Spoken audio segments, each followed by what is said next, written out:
Now, this is a video that I've been asked to respond to many times, and it is the Red Bureaucracy, Authoritarian Socialism versus Libertarian Socialism by the Libertarian Socialist Rants.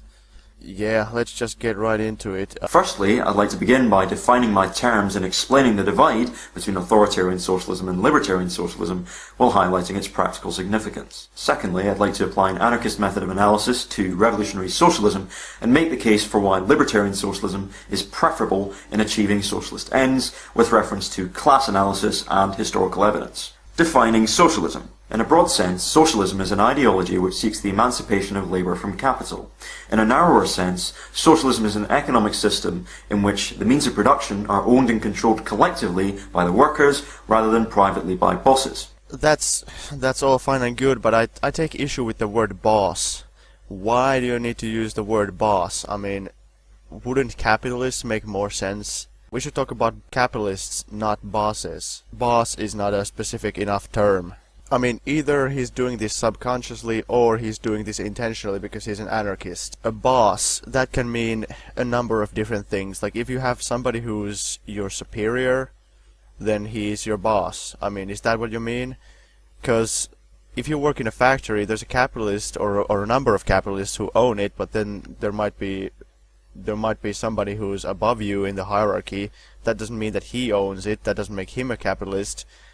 He's not the same as a capitalist. I just feel that this is some kind of anarchist tactic to say that if there's any hierarchy, then it's not socialism. And that's just, in my opinion, a dishonest tactic. Defining the state. In this video, the word state will be used to refer to a combination of three individually necessary and jointly sufficient components. Firstly, a centralized institution with a monopoly on the legitimate use of violence. Secondly, a clearly defined geographical area over which this violence is exercised. And thirdly, a centralized administrative governing body which lays claim to use of this violence. Libertarian socialism. Libertarian socialism is a system in which the workers own and control the means of production. That is to say, it's socialism as defined before, but also libertarian socialists seek to abolish the state and replace it with decentralized free associations with an overall view towards creating a non-hierarchical society, as well as advocating a non-hierarchical and stateless society in which the workers own and control the means of production. Libertarian socialists reject taking state power as a means to achieving this end. That is to say, libertarian socialists reject the idea of creating one or more libertarian socialist parties and placing them in control of the administrative component of the state apparatus. Instead, libertarian socialists seek to create non-hierarchical institutions which serve to build the new society in the shell of the old. Authoritarian socialism. Authoritarian socialism here refers to a form of revolutionary socialism which shares the same ends as libertarian socialism of creating a state and class-free society based on worker control of the means of production. However, authoritarian socialists do not share the same means to achieving this end, and this is where the disagreement lies. I think the term authoritarian socialism is not a very good term. I mean, you people already call yourselves libertarian socialists to distinguish yourselves from just socialists. So why do you need to call us authoritarian socialists? It is basically a tactic to just label us as a bunch of tyrannical, evil fascists. Because let's face it, in the history of socialism, we are socialists. It's you guys who need to define yourselves as something other than just simply socialists. Or you could call us maybe Marxists. That would be fine too, but yeah. Libertarian socialists believe that social hierarchy, that is to say, a form of organization in which individuals are ranked one above another in degrees of status and authority, does not justify itself. Unless those in a position of hierarchical authority can provide a justification for their position, then it should be dismantled. The problem with this argument, and indeed with most anarchist arguments, it is that it's a moral argument. They say that, oh, if it's not morally justifiable, then we should dismantle this hierarchy. Well, yes, that is a moral argument, but do you understand that that's not necessarily possible in reality? So I'm not really concerned with the morality of these things. I'm more concerned with what actually takes us to socialism. And we need to win. We need to save humanity from capitalism. If we're to define the state in the sense mentioned before, individuals and groups within the administrative component of the state apparatus are vested with a monopoly on the legitimate use of violence, consequently ranking them with greater status and authority than those outside of the state apparatus. Furthermore, these individuals are specialised to carry out a specific form of labour, that is to say, empowering administrative labour. This combination of specialisation and exclusion requires a division of labour across society between those who carry out administrative labour and those who do not, resulting in a form of hierarchy in which those who monopolise empowering and appealing administrative labour consequently possess far greater status and authority than those who carry out the menial tasks. I will hereafter refer to this specialised class as the coordinator class, which lies between the capitalist class and the working class. This sounds like something liberals would say. There is no coordinator class. What is a coordinator class? I mean, this is like when the liberals say that there's a political class, or a banker class, or a military class. Those are not classes. They can be sections of the population. It can be a strata of a certain class, but that's not a class. This is basically just a way for him to try to create this third group between workers and capitalists, and say that this third group is somehow independent. Because this is what anarchists refuse to believe and refuse to accept. The capitalist state is controlled by capitalists. That's what makes it the way it is. It's not just a state in itself, it is a capitalist state controlled by the capitalists, and those people working in the state apparatus, they wouldn't have a damn thing if it weren't for the capitalists who own them. What he calls a coordinator class, really most of those people are either capitalist or petty bourgeois. They're not a specific separate class. I mean, this is what liberals do. They don't look at class the way socialists look at class. So they think that every specific group is somehow a class. The only reason that he has invented this new class is so that he can basically attack the Soviet Union and say that those people were like a separate coordinator class, because yeah, that's what anarchists like to do. To reiterate, the state is composed of three individually necessary and jointly sufficient components: a centralised institution with a monopoly on the legitimate use of violence, an administrative governing body which lays claim to use of this violence, and a geographical area over which this violence is exercised. If this is indeed what we mean by state, and if it is indeed the case that the state requires the perpetuation of a coordinator class which possesses far greater status and authority over the working class on the grounds of its monopolisation of empowering labour, then how can we describe the authoritarian socialist position? What kind of circular logic is that? It's you who created these premises. I mean, it doesn't mean that it's true. You say that the state needs like a separate new class to function. I mean, that's not true. I mean, we'll get more into the nitty-gritty of this state question later in this video. But, I mean, look at the Paris Commune. Most people would consider that a state. I mean, I suppose there is some debate about this. But generally speaking, socialists have seen the Paris Commune as a state. Lenin himself saw it as a state. He said that it was a state that they wanted to emulate. Now, did they have a specific coordinator class? I don't think so. Just the fact that there's anarchists who say that it wasn't a state, that it was a stateless society, and that there's socialists who say that no, actually it was a state, just the fact that there's even debate about this should give you an indication that there was no clear, like, ooh, evil coordinator class, because a bunch of anarchists are even willing to say that it wasn't a state at all, that it was just totally stateless. So basically, which is it?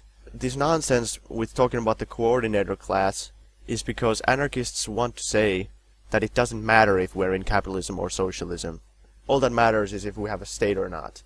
They think that the Soviet Union doesn't count because even though it was socialist, they still had a state, so they supposedly had the coordinator class still there.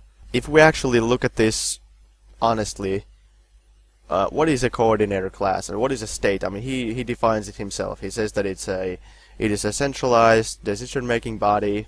This decision-making body has basically control of legitimate use of violence. Now, I mean, that applies to every anarchist society ever. and pretty much that applies to every society ever, because statelessness has not really existed in the modern time. I mean, in Spanish Catalonia, where the anarchists gained control, they proclaimed that they had reached stateless communism, but they still had a legislature. They had ministers who came up with laws. They had a monopoly on violence. The anarchist militias were pretty much the only people who were allowed to have guns in any substantial number, and the only ones who were allowed to legitimately use those guns. And of course they had their own territory, so it fits all the criteria of a state given by Libertarian Socialist Rants. The only reason anarchists think that it was not a state is because, well, the anarchists themselves say that it wasn't a state. They say, oh, we have reached stateless communism, even though we still have a centralized decision-making body and we still have a monopoly on violence, but, you know, it's not a state because we say it's not. The CNT-controlled territory was just a regular state. I mean, there's nothing even that even makes it look like it was anything else than a state. The authoritarian socialist position, by advocating for one or more socialist or communist parties to take state power, supports the creation of a coordinator class which holds a monopoly on the legitimate use of violence. As such, it technically follows from this that acts of coercive expropriation of the capitalist class by working class non-state actors are illegitimate. I mean, he has invented a new class, first of all, and now he's saying that somehow our actions facilitate the creation of this new coordinated class. But what he doesn't understand is that the state cannot simply be abolished. I mean, we know this from past experiences. The anarchists surely wanted to get rid of the state, but they couldn't. They tried, but they couldn't. The state doesn't exist because of some evil intention. Okay? This is a naive and childish idea to think that a bunch of evil men just got together and invented the state to just oppress everyone. No, the state arises naturally because there are certain material realities and material conditions that create it. For example, class society. When you have a class society, there's one class that is in power, and then there's one or more classes that are not in power.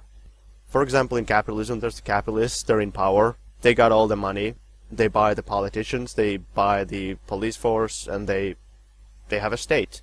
In socialism, the workers are in control, they have their own legislative body that makes laws that favor the workers and move the country towards socialism.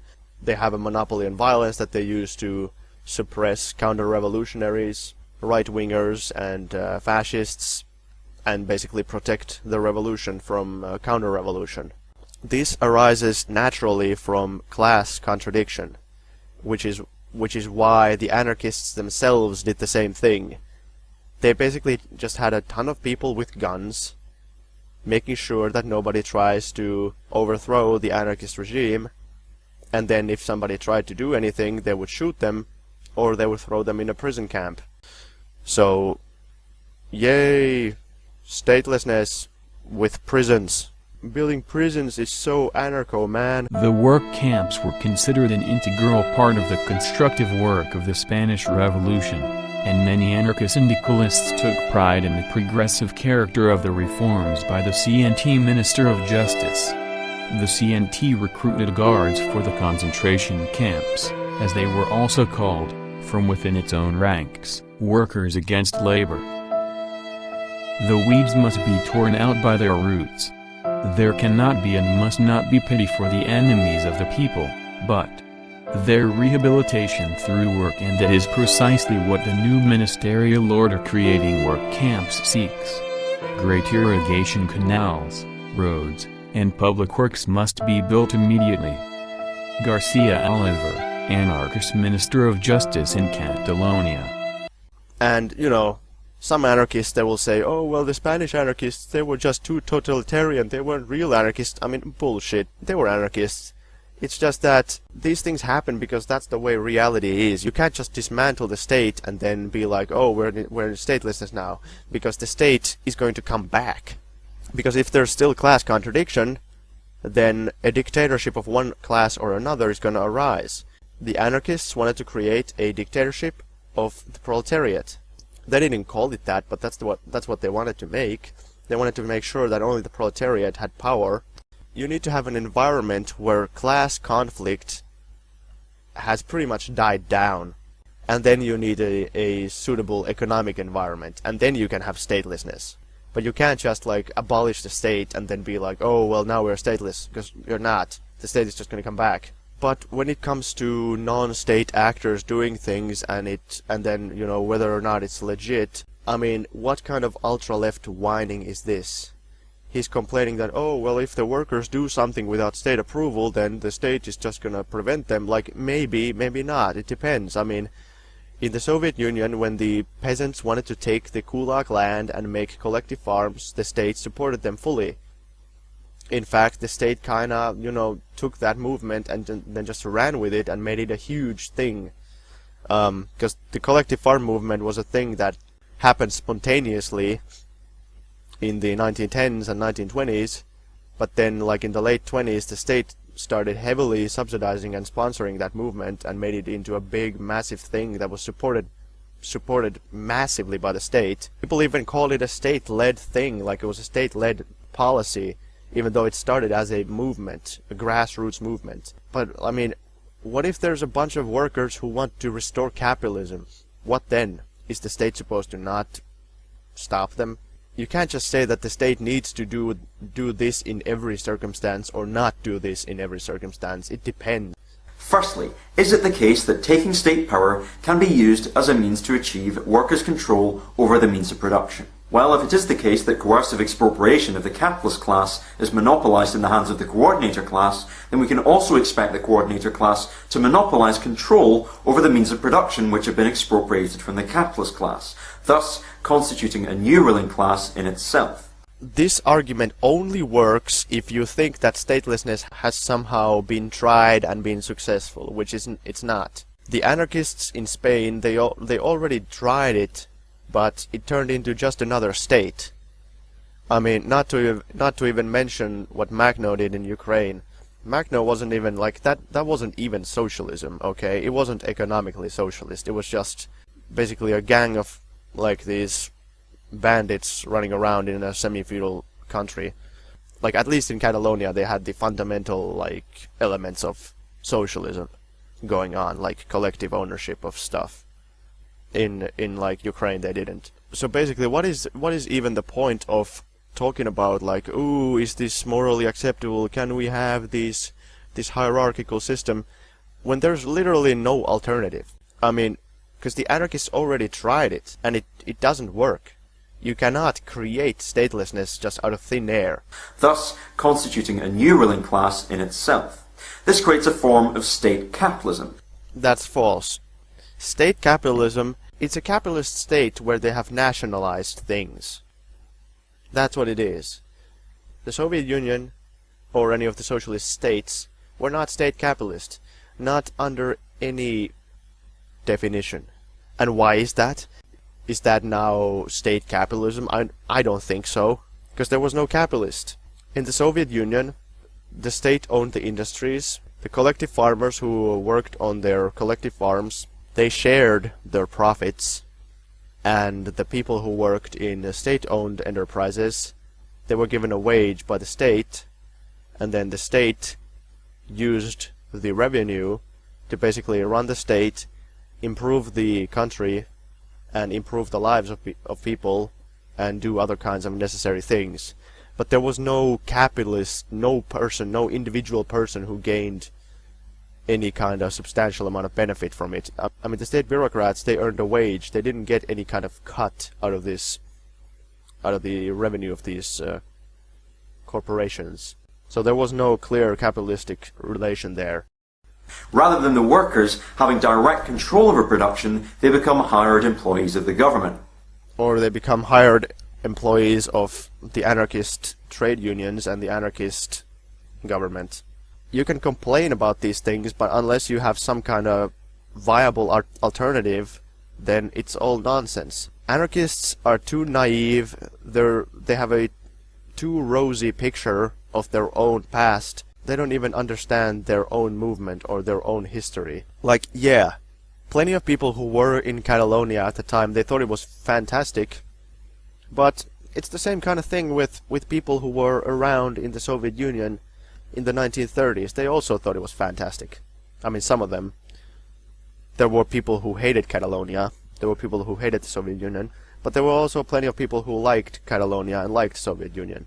But that doesn't mean that Catalonia was stateless. And it wasn't. Second of all, this fascination with the idea that, oh, well, we can't have hierarchy and we can't have the government, because otherwise it's not worker control.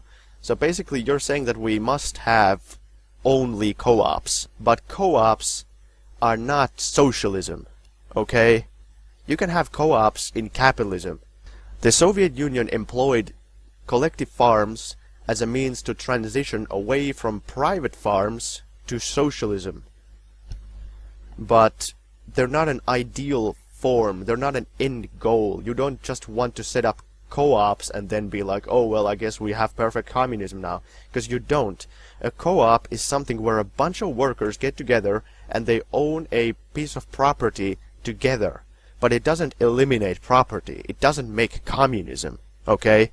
Because what it does, it means that, well, there's a certain group of people, these workers who own this farm, and then there's other workers who own a different farm, and then there's even more people who own a different farm. They're all basically, they're being small owners. They're being petty bourgeois. But they're just petty bourgeois together. Okay? They're not being socialists. They're being small owners of property. So this idea that, like, anarchists have this fascination that, oh, it's perfect if all these workers, they just own their small little thing together, then it's worker control. But that's not socialism. That is petty bourgeois economy. What you need to do is you need to use these collective enterprises as a transition away from that. So you could do that basically by, like, you need to make this property thing go away. You need to make it universal. You say that, okay, well, these people who work this collective farm, they own it now. But then over time, you're gonna expand that ownership, like, to, let's say, the people who just live in the area. Like, oh, all these people who live in this town, well, they own this town together. And then you're gonna expand it further and further over time and say that, okay, well, anyone who lives in this country owns this country. So the country is just shared by people. But you can't have this, like, oh, these people own this co-op, and then nobody else gets to decide about that co-op. Nobody else gets to own this co-op or benefit from this co-op. Because that just creates a weird system where it's not really socialism. So, sorry, this anarchist co-op dream is not going to work. It's not going to result in socialism. This process can be seen occurring in numerous revolutions, and by numerous I mean just about all of them, that have adopted authoritarian socialist methods. In October 1917, in a draft decree on workers' control, the leader of the Russian Revolution, Vladimir Lenin, stated that delegates elected to exercise worker control were to be answerable to the state for the maintenance of the strictest order and discipline and for the protection of property. Nice worker control, eh? When I was watching this video for the first time, I couldn't decide if you're stupid or if you're a liar. Okay? I don't know, I think you're probably not stupid. My biggest gripe with this video is that there's an obvious counter-argument to everything you say in this video, and surely you must have heard them. I would be surprised if you literally thought there was no counter-argument. And if you do know that there is a counter-argument, then why do you act like there isn't? Like, why do you spout off this nonsense when it's obvious that that's not the case? I mean, this is the usual, what I like to call liberal whining. It's like, oh, well, it wasn't perfect. They had some kind of discipline. Like, it's not cool, man. That's not constructive criticism, okay? Again, returning you back to planet Earth, returning you back to reality. Look at what the anarchists did themselves when they were in power. They said that, like, if you don't obey our laws, and if you don't arrive to work each morning, and if you don't do as you're told, and if you don't follow our discipline, then you're gonna be in trouble. Because guess what? It's revolution time. You know, we need a certain amount of discipline when it's revolution. Okay? So Lenin said that these delegates, they need to be answerable to the state.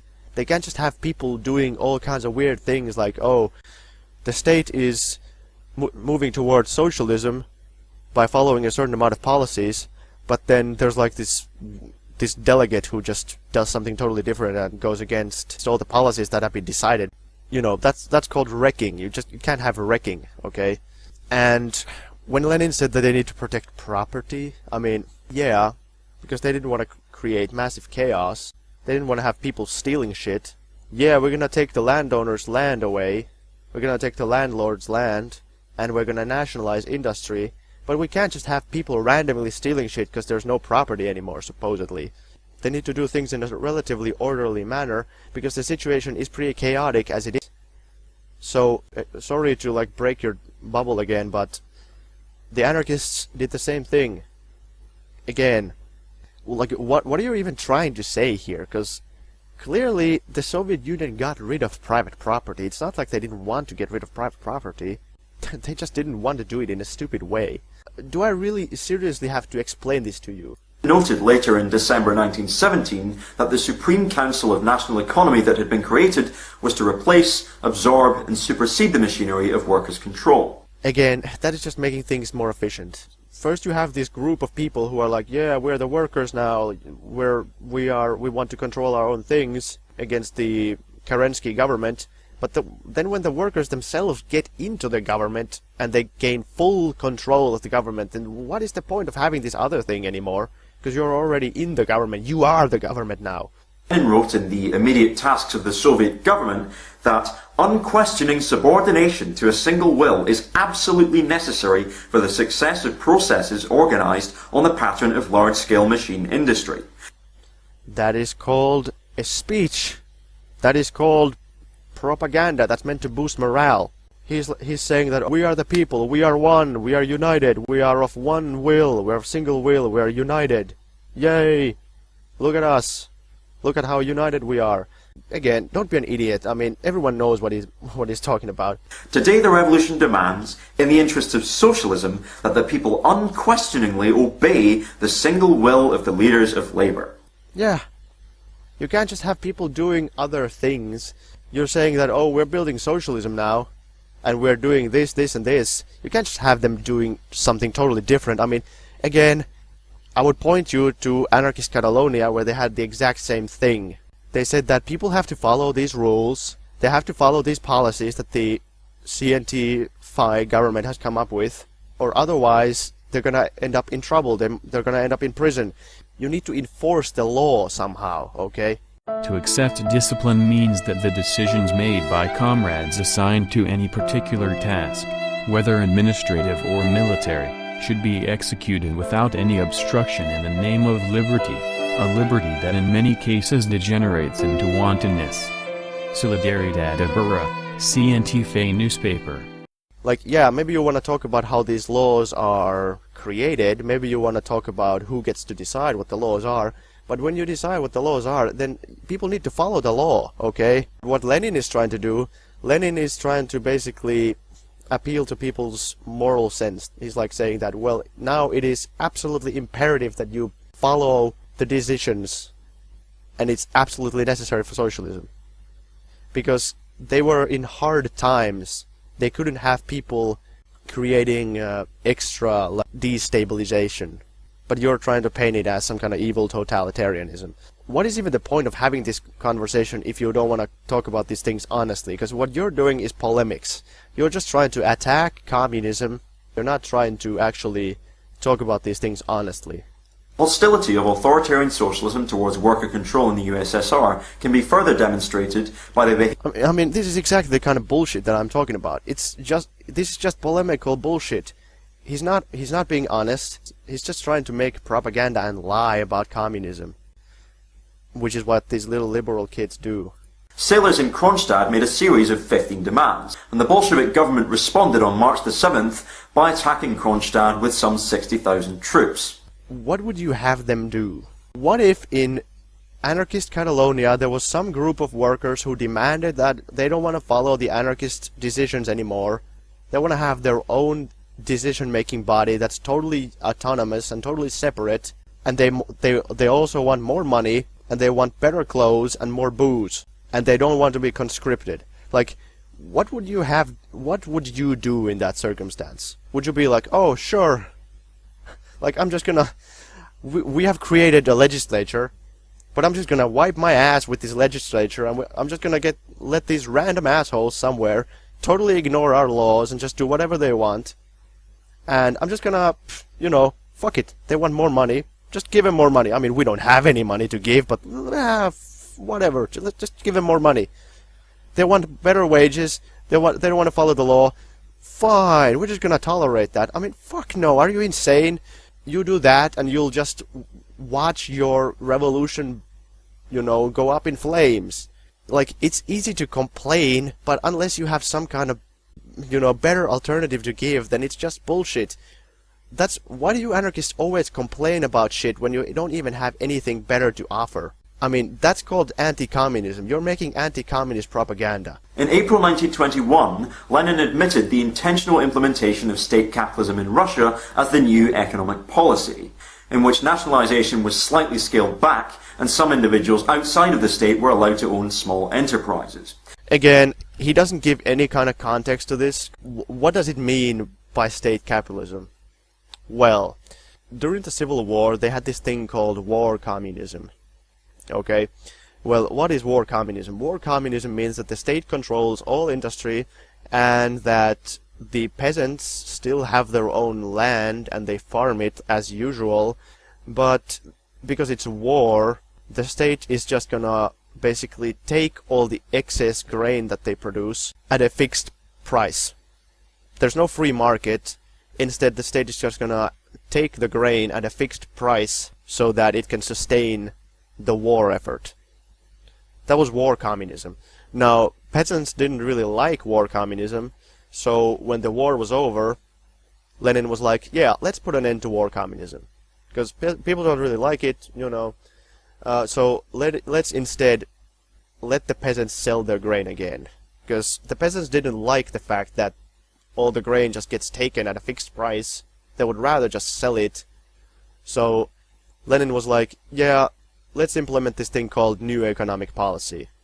And he said that the new economic policy essentially means state capitalism, because the state controls the industry like it did before in war communism, but we also allow basically a limited grain market, like a limited market on agricultural production. So there's basically like two things going on. There's peasant economy and then there's state capitalist economy, but he just said that the state industries are predominant, so therefore like predominantly we're a state capitalist country at this stage. That's what it means.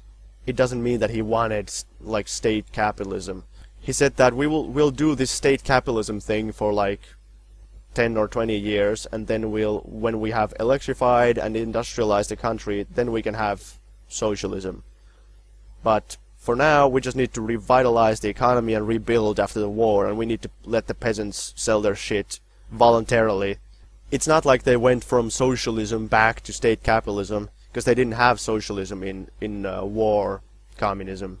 Like, despite the name, war communism isn't actually communism. Some people criticize this decision, some people want to keep war communism, but Lenin told them that, war communism is not really socialism, it's just stricter state control. And he said that he thinks the new economic policy is a step back in the sense that it loosens the control of the state over the market. So he's allowing more markets temporarily, but it's still something they need to do in order to build the fundamental prerequisites for socialism. But of course this dishonest anarchist guy here is not going to tell you any of that context. He's just going to say, oh, he wanted state capitalism. Like, yeah. Like, fuck you. This is the same if I was... Like, what if I acted like an anarchist? What if I said that, oh, well, the anarchists in Catalonia, they wanted concentration camps? What if I didn't give any kind of context? I was just like, oh, so they were basically like Nazis. Fuck that. Historical evidence suggests that authoritarian socialist methods in Cuba and Russia have not only failed to produce a state and class-free society based on worker control over the means of production, but have also engaged in the active suppression of worker control over production as opposed to state capitalist nationalization. Give me a fucking break. Historical evidence demonstrates that anarchism has never worked. Anarchists, even when they've been in power, and even though they are the people who claim that they will just abolish the state immediately and set up a stateless society, they've never done that. Not only that, I mean, anarchists have never even stayed in power for a long time. So, I mean, anarchists don't have shit. They didn't even stay in power or actually build lasting socialism, let alone like stateless communism. Anarchism is a joke.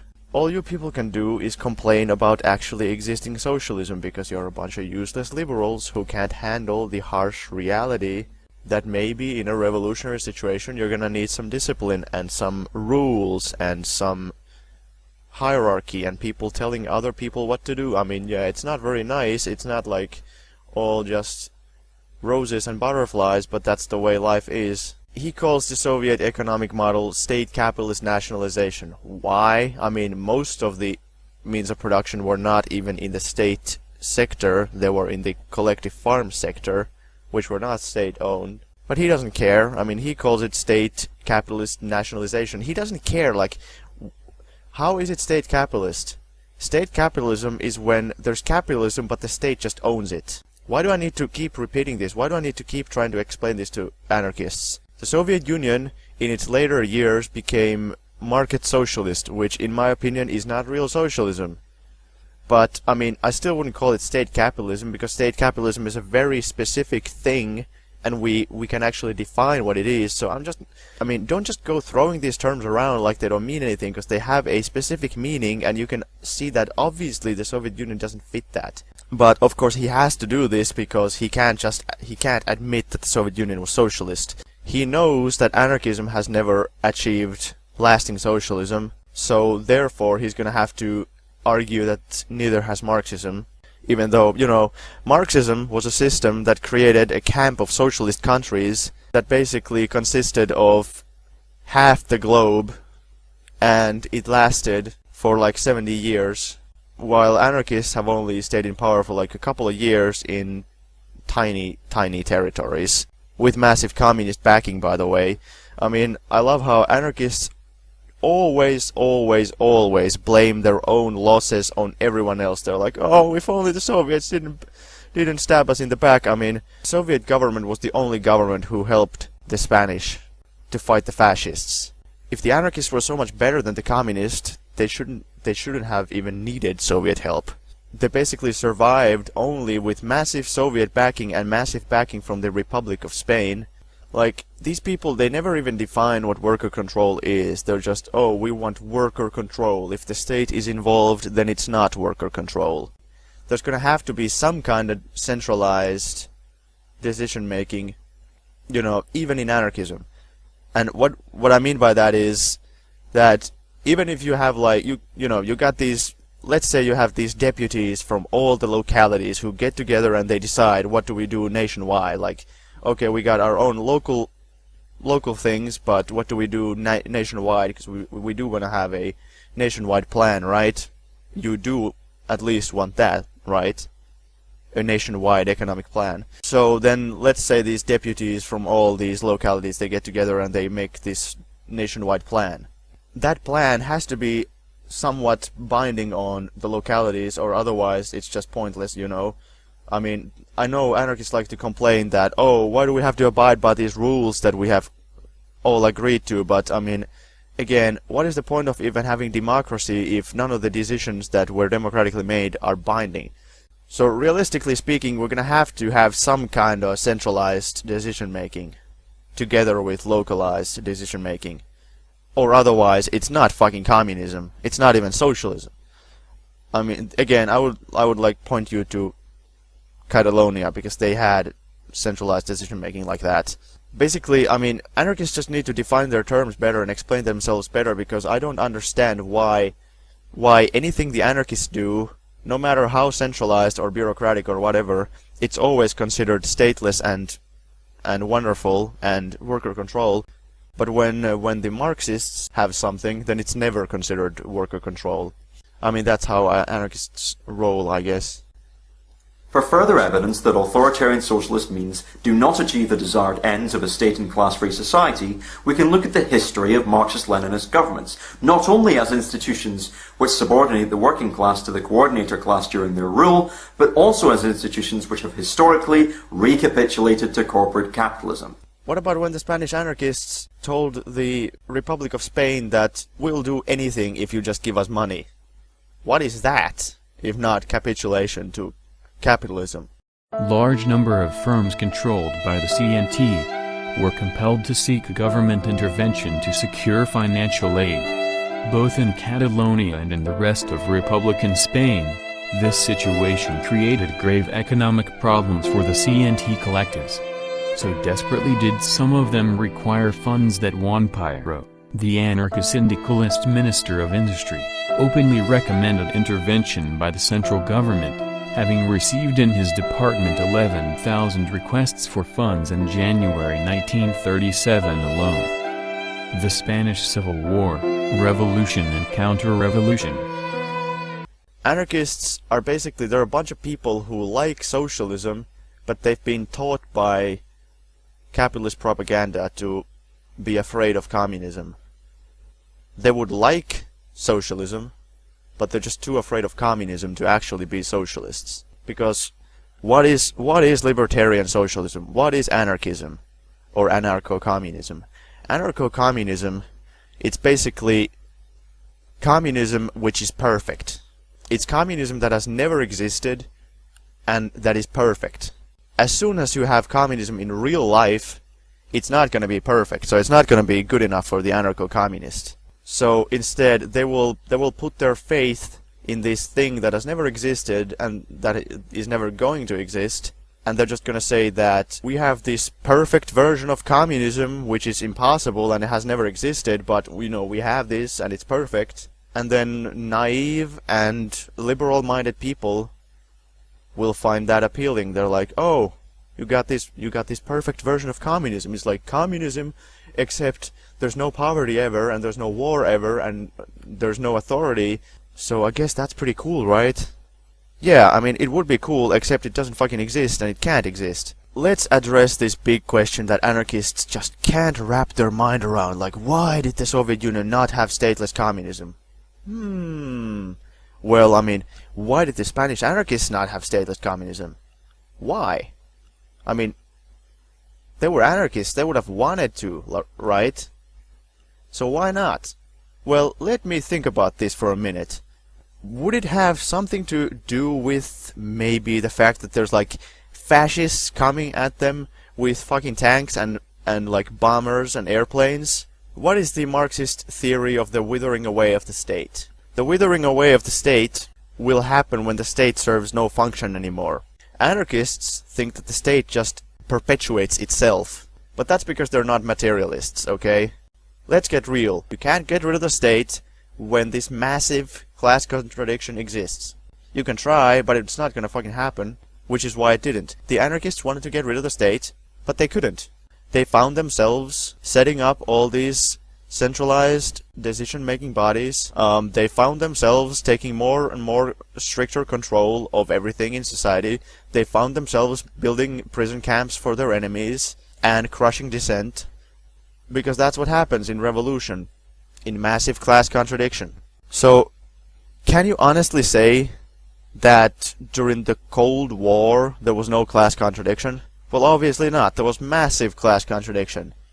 So, there you go. That is why the Soviet Union didn't get rid of the state.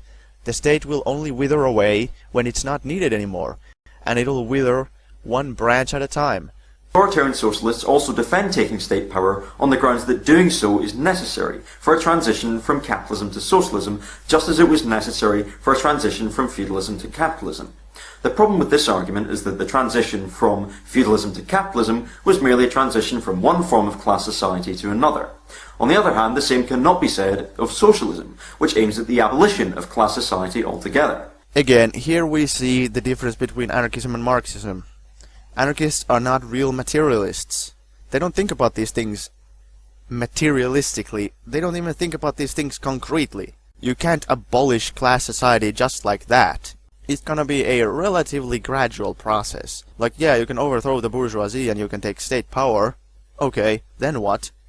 I mean, you still have a class society, there's a bunch of capitalists and there's a bunch of workers. The workers just happen to be in control now. Okay, then you can get rid of private property, as in you can nationalize the industry, you can set up collectives and all that. Well, I mean, there's still gonna be a bunch of capitalist-minded people running around and a bunch of communist-minded people running around. It's still gonna be a society with two opposing classes in it. Ascribes autonomy of action to the state that it just doesn't have, by underestimating the extent to which capitalist economic relations are built into the functioning of the state apparatus. Where did that come from? He's saying that capitalist economic relations are built into the state. What kind of relations are those? There's capitalist states where capitalists control everything and capitalists have capitalism, you know. But then there's states where there's no capitalists and capitalists don't control anything. So how is capitalism built into the state? Most significantly, the hierarchical division of labour that inevitably comes with a centralised government. Division of labor is not capitalism. Like, are you kidding me? Division of labor is like, oh, this guy works in agriculture, this guy works in industry. Instead of both of them work in both things. That's not what capitalism is. Capitalism has a very specific definition. Capitalism is when there's a capitalist who employs proletarians and exploits their labor. The possibility of the coordinator class voluntarily just giving up the means of production to the working class during a socialist revolution seems extremely unlikely. You don't understand how things work, okay? You just don't. Why do you expect that the socialist state is going to, quote, hand over the means of production? To who? To like random groups of people. Random groups of workers. Why? What would that accomplish? That's not communism. Communism is when there's no private property anymore. We need to get rid of private property instead of dividing private property anew. The state seizes the industry, and then, you know, there's going to be a certain amount of people working in co-ops. Now, the co-ops are a good transition away from small private production to a bit bigger collective production, okay? But they're not ideal. You know, inevitably and eventually, the co-ops are gonna have to merge together into bigger units that cooperate with each other, and they're gonna have to merge with the state as well, and basically, eventually, all production and all enterprises are gonna have to kind of merge together into one whole where people cooperate, and nobody really owns this or that factory or enterprise, and it's just one big thing where everyone kind of owns it collectively.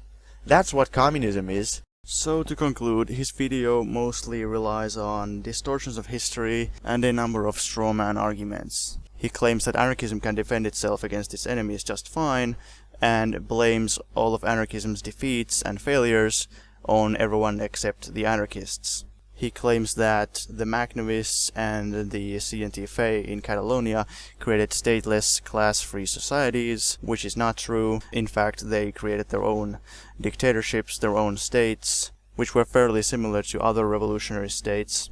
His entire argument rests on the preconceived notion that anarchism has created stateless communism, which is a totally unsubstantiated claim. From there, he proceeds to use a moral argument that hierarchical methods are immoral and unethical, therefore we shouldn't use them, and then he goes on to attack socialism based on that, saying that since anarchism has created statelessness, we can't use hierarchical methods. But of course, anarchism hasn't actually created statelessness, and it hasn't even survived or been able to actually spread or in any way really challenge world capitalism. He doesn't really go on in any detail to explain what worker control means, but he just pretty much states that whenever Marxists do something, then it's not worker control, and whenever the anarchists do something, then it's worker control, even if their methods are basically very similar. One is always worker control, one is never worker control. So basically anything the anarchists do is fine, anything the Marxists do is always bad, and if the anarchists themselves don't manage to survive, then it's always someone else's fault and never their own fault. Well, that's a very convenient ideology you got there, but doesn't necessarily mean that it's accurate. He uses exclusively anarchist sources for his information, for all of his claims. In his description, He links his sources, and with the exception of the couple Lenin quotes, which he takes out of context, they're all literally anarchist books. Also, his notion that the socialist state is supposed to somehow achieve communism by handing over, quote-unquote, the means of production to the individual groups of workers is either based on a dishonest strawman or simply a total misunderstanding of what the withering of the state actually means. Not to mention that such handing over of means of production never actually happened in anarchism either. Again, returning to the classic argument, if the anarchists are doing it, then it's okay and it's worker control, and if the Marxists are doing it, then it's not worker control, no matter what. No matter if they're co-ops and collectives and not state-owned or what. Doesn't matter.